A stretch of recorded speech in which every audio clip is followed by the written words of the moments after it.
అవిభక్త కవలలు వీణావాణిలకు operation చేయించేందుకు ఎంత ఖర్చైనా భరిస్తామన్నారు మంత్రి Lakshma Reddy. Surgery చేసేందుకు ఆస్ట్రేలియా బృందం ముందుకొచ్చిందని తెలిపారు. ఆపరేషన్ కు అయ్యే ఖర్చంతా కూడా సర్కారే భరిస్తుందని ఆయన తెలిపారు. వీణావాణిల ఆపరేషన్ కు ఎట్టకేలకు మార్గం సుగమమైంది.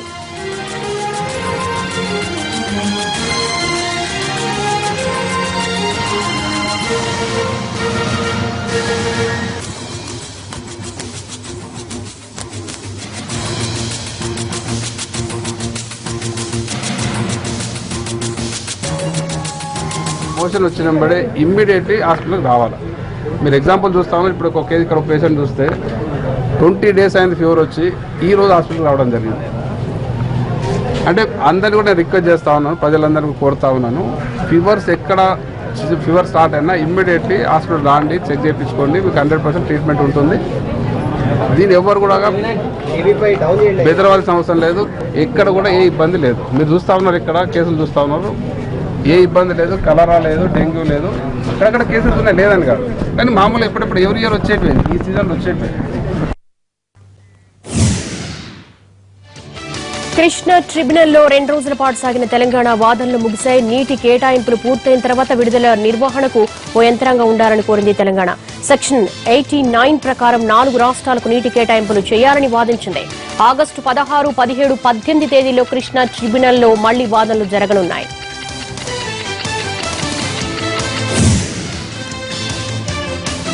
రాష్ట్రాభివృద్ధిని వైసీపీ అడ్డుకుంటోందని మండిపడ్డారు మంత్రి పత్తిపాటి పుల్లారావు. ఇప్పుడు వైసీపీ గడప గడపకు కార్యక్రమం నిర్వహించడం సిగ్గుచేటన్నారు. జగన్ ఏం చేస్తున్నారో ఆయనకే తెలియడం లేదని ఎద్దేవా చేశారు మంత్రి.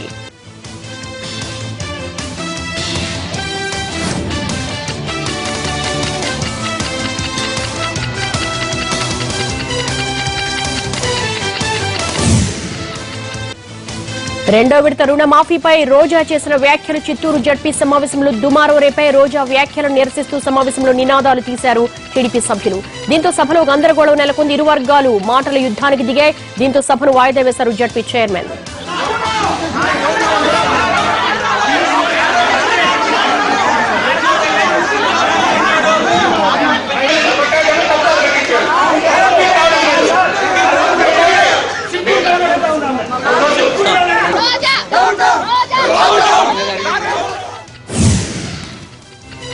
తెలంగాణ బీజేపీ నేతలు కేంద్ర హోంమంత్రి రాజ్నాథ్ సింగ్ ను కలిశారు. ఐఎస్ తీవ్రవాదులకు న్యాయ సహాయం అందిస్తున్న ఎంఐఎం ఎంపీ అసదుద్దీన్ ఓవైసీపై చర్యలు తీసుకోవాలని విజ్ఞప్తి చేశారు. చట్టవిరుద్దమైన కార్యక్రమాలు చేస్తున్న ఎంపీ పార్లమెంట్ సభ్యత్వాన్ని రద్దు చేయడమే కాదు, అతన్ని అరెస్టు చేసి చట్టపరమైన చర్యలు తీసుకోవాలని బీజేపీ నేతలు డిమాండ్ చేశారు. హైదరాబాద్ లో ఐఎస్ కదలికలు ప్రభుత్వ వైఫల్యమేనన్నారు.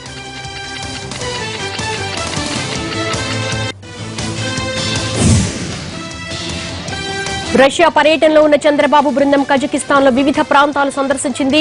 ఖోక్టోబో పర్వత పర్యాటక క్షేత్రాన్ని బాబు టీం పరిశీలించింది. ఆల్మటీ అనే ప్రాంతం నుంచి కేబుల్ కార్ ద్వారా ఖోక్టోబో ప్రాంతానికి వెళ్లారు. అతిపెద్ద ఎంటర్టైన్మెంట్ జోన్ గా ఈ ప్రాంతానికి మంచి పేరుంది. ఏపీలో కూడా ఇదే తరహా టూరిజం స్పాట్ ను అభివృద్ధి చేసే దిశగా వివరాలు సేకరించారు. ఆస్థాన మాజీ మేయర్, మాజీ పరిశ్రమల మంత్రి తస్మాగాం బెతో చంద్రబాబు భేటీ అవుతారు. ఆస్థాన నగర నిర్మాణంలో అనుసరించిన ఉత్తమ పద్ధతులు, నిర్మాణ శైలి గురించి తెలుసుకుంటారు.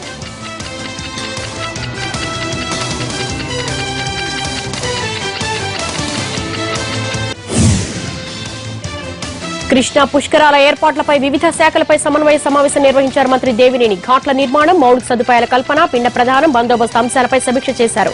పుష్కరాలకు 3.5 కోట్ల మంది వస్తారని అంచనా వేస్తున్నారు. పిండ ప్రదాన నిర్వహణకు 2,000 మంది పురోహితులు అందుబాటులో ఉంటారు. కృష్ణా జిల్లాలో పుష్కర బందోబస్తుకు బయట నుంచి 17,000 మంది పోలీసులు సిబ్బంది భద్రత కల్పిస్తారు.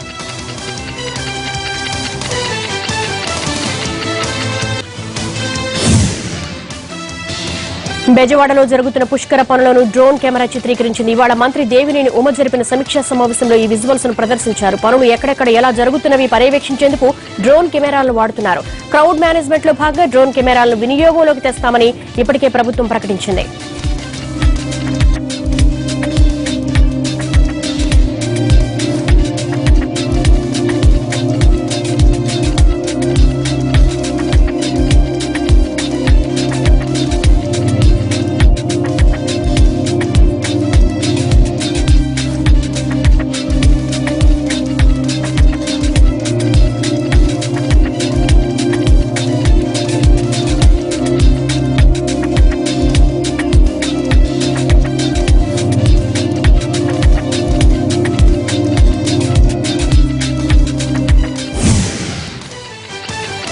ఆర్డర్లీ వ్యవస్థ అధికారికంగా రద్దయి 6 ఏళ్లైంది. అయినా కొందరు అధికారులు మాత్రం దాన్ని వదలలేకపోతున్నారు. రంగారెడ్డి జిల్లాకు కొత్తగా వచ్చిన ఎస్పీ నవీన్ కుమార్ ఇంట్లో హోంగార్డులు గొడ్డు చాకరీ చేస్తున్నారు. ఇంట్లో జరుగుతున్న సివిల్ పనులకు హోంగార్డులను ఇష్టం వచ్చినట్లు వాడేసుకుంటున్నారు సదరు ఎస్పీ. దీనిపై పెద్ద ఎత్తున విమర్శలు చెలరేగుతున్నాయి.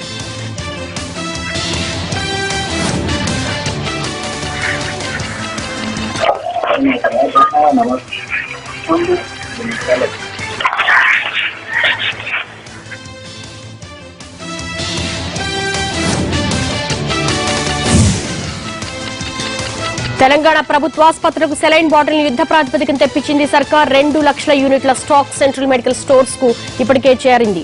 మరోవైపు వివిధ ప్రభుత్వ ఆసుపత్రులు సెంట్రల్ మెడికల్ స్టోర్స్ లో ఉన్న Hajid company saline బాటిళ్లను drug control అధికారులు సీజ్ చేశారు.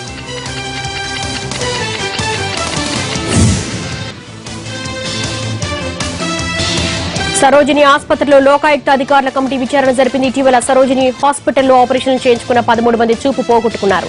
అలాగే బాధితుల్లో 2 ఆరోగ్య పరిస్థితి విషమంగా ఉంది. ఇప్పటికే ఈ ఘటనను సుమోటోగా స్వీకరించిన హెచ్ఆర్సీ వివరణ కోరుతూ అధికారులకు నోటీసులు జారీ చేసింది. తాజాగా లోకాయుక్త బృందం రోగుల్ని కలిసి వివరాలు తెలుసుకుంది. సూపరింటెండెంట్ వివరణ తీసుకుంది. డాక్టర్ల నిర్లక్ష్యం వల్లే 13 మంది చూపు కోల్పోయారని ఇప్పటికే అధికారులు నిర్ధారణకు వచ్చినట్టుగా తెలుస్తోంది. ఈ పరిస్థితుల్లో త్వరలోనే బాధ్యులపై చర్యలు తీసుకునే అవకాశం ఉంది. అయితే తమ వైపు నుంచి ఎలాంటి తప్పు లేదంటున్నారు సరోజినీ దేవి ఆసుపత్రి వైద్యులు. ఎలాంటి నిర్లక్ష్యం వహించలేదన్నారు. డాక్టర్లపై కేసులు పెట్టడం సరికాదు అన్నది వారి వాదన.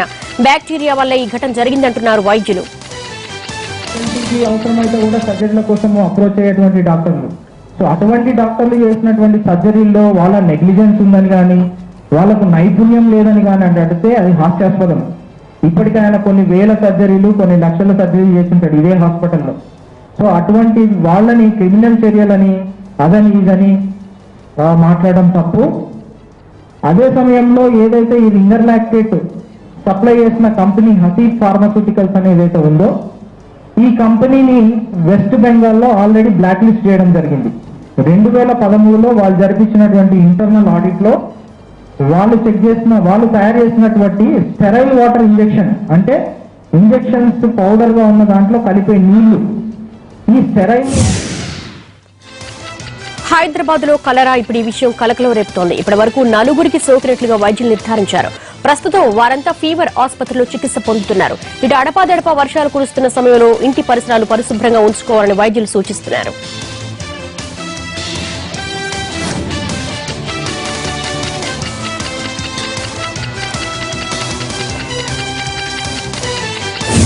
నెల్లూరులో దొంగలు బీభత్సం సృష్టించారు. స్థానిక చిల్డ్రన్స్ పార్క్ ఏరియాలో ఓ ఇంట్లో చొరబడ్డ దొంగలు కుటుంబ సభ్యులపై కత్తులతో దాడి చేశారు. తీవ్ర గాయాలైన ఒకరు చనిపోగా మరో 3 చావు బతుకుల్లో ఉన్నారు. దొంగల్లో ఒకరిని పట్టుకున్న జనం చితకబాది పోలీసులకు అప్పగించారు.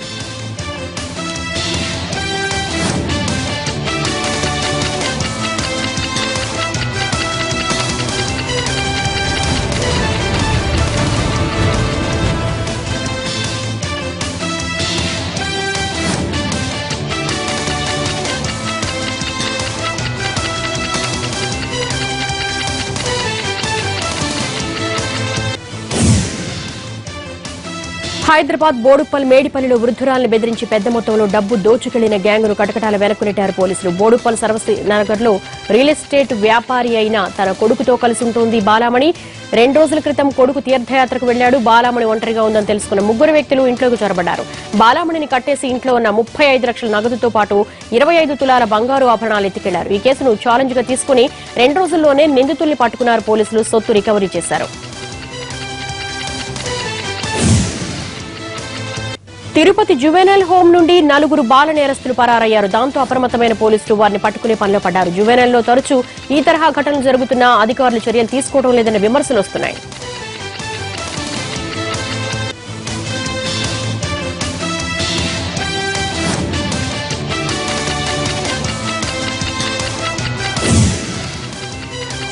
పదవ తరగతి ఫెయిల్ అయితేనే పేరుకు ముందు డాక్టర్ అని తగిలించుకుని దర్జాగా తిరుపతిలో క్లినిక్ తెరిచాడు. ఏ రోగమైనా చిటికలో నయం చేస్తామంటూ కరపత్రాలను ముద్రించాడు. సంవత్సరం పాటు వ్యాపారం 3 పువ్వులు 6 కాయలు సాగింది. ఇటీవలి కాలంలో అతని ట్రీట్మెంట్ పై జనాల్లో అనుమానం మొదలైంది. దీనిపై పోలీసులకు ఫిర్యాదు చేశారు స్థానికులు. రంగంలోకి దిగిన ఖాకీలు నకిలీ డాక్టర్ బాగోతాలను బయటపెట్టారు. తమిళనాడు చెందిన బినాయ్ ఓ డాక్టర్ దగ్గర కాంపౌండర్ గా పనిచేసేవాడని గుర్తించారు. అతడి క్లినిక్ ను సీజ్ చేశారు పోలీసులు.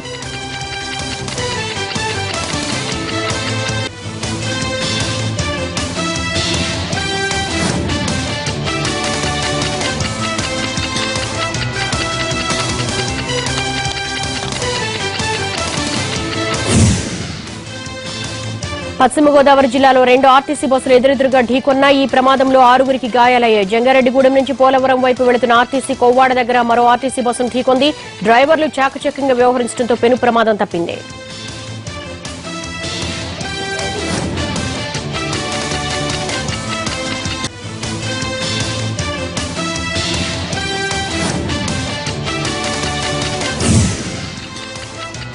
ఖమ్మంలో రైస్ మిల్లులపై దాడులను ముమ్మరం చేశారు సివిల్ సప్లై అధికారులు. అనుమతులు లేకుండా ఓ మిల్లులు అక్రమంగా నిల్వ ఉంచిన 1000 క్వింటాల రేషన్ బియ్యాన్ని పట్టుకున్నారు. మరో 3 వాహనాలను సీజ్ చేశారు. అక్రమంగా రేషన్ బియ్యాన్ని తరలిస్తే కఠిన చర్యలు తప్పవన్నారు సివిల్ సప్లై అధికారులు.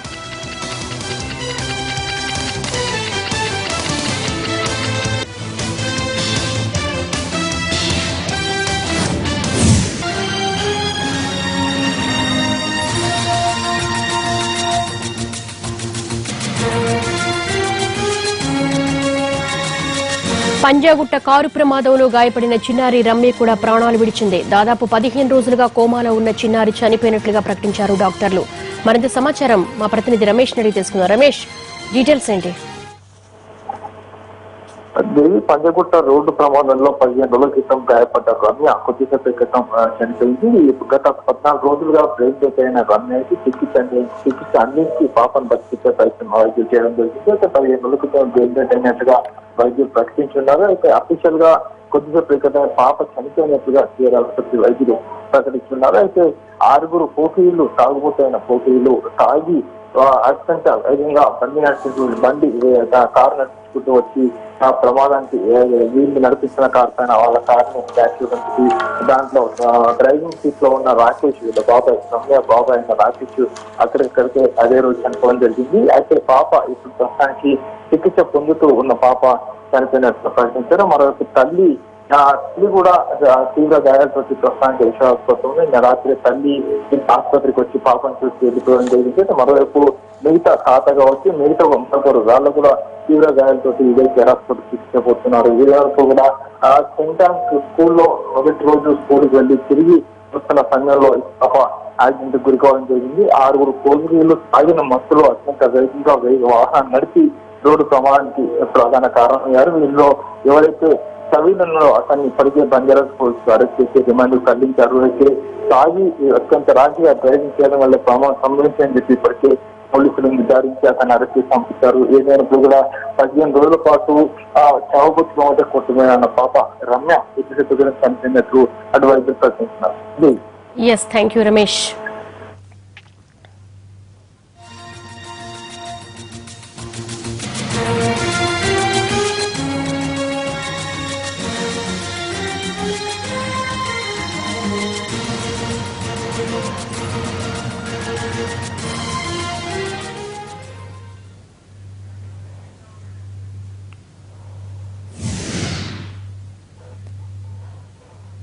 వాల్మీకులను ఎస్సీలో చేర్చాలని డిమాండ్ చేస్తూ వాల్మీకి రిజర్వేషన్ పోరాట సమితి విజయవాడ అలంకార్ సెంటర్లో ధర్నా నిర్వహించారు. ఈ సందర్భంగా ఉద్రిక్త పరిస్థితి నెలకొంది. ధర్నా చేసిన తర్వాత కార్యకర్తలంతా సీఎం క్యాంప్ ఆఫీస్ ముట్టడికి బయలుదేరారు. వాళ్లను పోలీసులు అడ్డుకోవడంతో పరిస్థితి ఒక్కసారిగా వేడెక్కింది.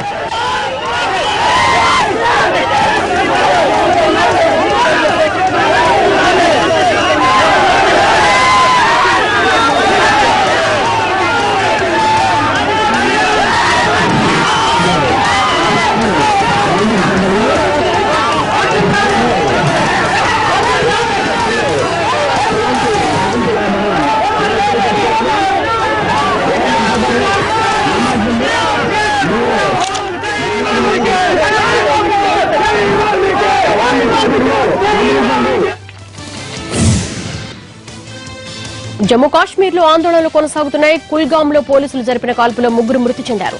భద్రతా దళాల ఎన్కౌంటర్ లో ఉగ్రవాది బుర్హాన్ చనిపోవడాన్ని జీర్ణించుకోలేకపోతున్న వేర్పాటువాదులు ఎన్కౌంటర్లను నిరసిస్తూ కాశ్మీర్ బంద్ కు పిలుపునిచ్చారు. శ్రీనగర్ లో భారీ ర్యాలీ నిర్వహించారు. ఈ సందర్భంగా విధ్వంసాలకు తెగబడ్డారు ఆందోళనకారులు. అడ్డుకోవడానికి యత్నించిన పోలీసులపై రాళ్లు రువ్వారు. దీంతో అక్కడ పరిస్థితి ఉద్రిక్తంగా మారింది. హిజ్బుల్ కమాండర్ బుర్హాన్ వనీ హతమవడంతో నిరసనగా వేర్పాటువాదులు బంద్కు పిలుపునిచ్చారు. దాంతో శ్రీనగర్ లో భద్రతను కట్టుదిట్టం చేశారు. 7 పోలీస్ స్టేషన్ల పరిధిలో కఠినమైన ఆంక్షలు అమలు చేస్తున్నారు. నగరంలో జరగాల్సిన అన్ని స్కూల్ పరీక్షలను రద్దు చేశారు. పలు జిల్లాల్లో ఇంటర్నెట్ సేవలను కూడా నిలిపివేశారు. మరోవైపు జమ్మూ బేస్ క్యాంప్ నుంచి అమర్నాథ్ కు బయలుదేరే యాత్రను కూడా ఇవాళ రద్దు చేశారు. దాంతో యాత్రికులు ఆందోళనకు దిగారు. మధ్యప్రదేశ్ ను భారీ వర్షాలు ముంచెత్తుతున్నాయి. గత 3 రోజులుగా కురుస్తున్న కుండపోత వానలతో జనజీవనం స్తంభించిపోయింది. భారీ వర్షాల ప్రభావంతో టీకాంగఢ్, బీటల్, రాయ్సెన్, చతార్పూర్, సాత్నా జిల్లాల్లో తీవ్ర ఆస్తి నష్టం జరిగింది. మధ్యప్రదేశ్లోని ప్రధాన నదులన్నీ ప్రమాద స్థాయిని మించి ప్రవహిస్తున్నాయి. సాత్నా జిల్లాలోని అమిలియా గ్రామాన్ని వరదలు ముంచెత్తడంతో 250 మందిని సురక్షిత ప్రాంతాలకు తరలించారు.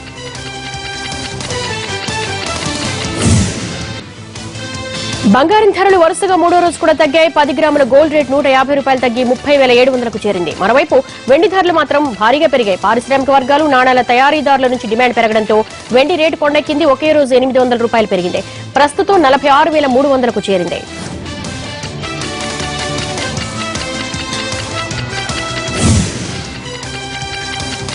ఆఫ్రికా దేశాల పర్యటనలో ఉన్న ప్రధానమంత్రి నరేంద్ర మోడీ డర్బన్లో రైలు ప్రయాణం చేశారు. నాడు మహాత్మా గాంధీకి అవమానం జరిగిన రైలు మార్గంలోనే నేడు మోడీ ప్రయాణం చేశారు. డర్బన్లోని పెంట్రిచ్ రైల్వే స్టేషన్ నుంచి పీటర్ మార్క్జింబర్గ్ రైల్వే స్టేషన్ వరకు ట్రైన్ జర్నీ చేశారు.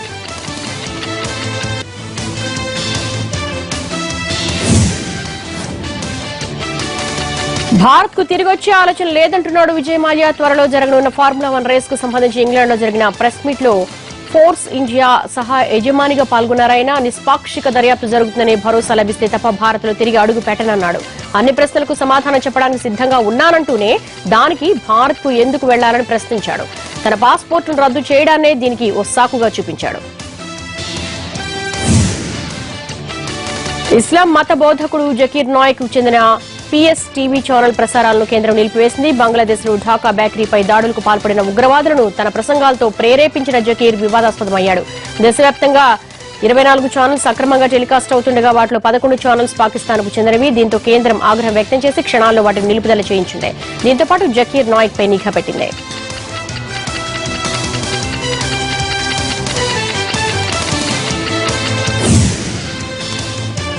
మేడ్ ఇన్ స్పెయిన్ ట్రైన్ భారతీయ పట్టాలపై పరుగులు పెడుతోంది. బుల్లెట్ రైళ్ల టెక్నాలజీని దేశంలో ప్రవేశపెట్టే క్రమంలో భాగంగా ఈ సర్వీసును తాత్కాలికంగా నడిపిస్తున్నారు. ఉత్తరప్రదేశ్లోని మథుర, తల్వాల్ మార్గంలో తిరుగుతోంది. ఇది తొలి దశ మాత్రమే. రెండో దశ ఢిల్లీ, ముంబై మధ్య సర్వీసును నడిపిస్తారు. ఆ ఫలితాన్ని బట్టి భవిష్యత్తులో ఏ మార్గాల్లో బుల్లెట్ ట్రైన్లను నడిపించాలి అన్న దానిపై ఓ క్లారిటీ వస్తుంది అంటున్నారు రైల్వే అధికారులు.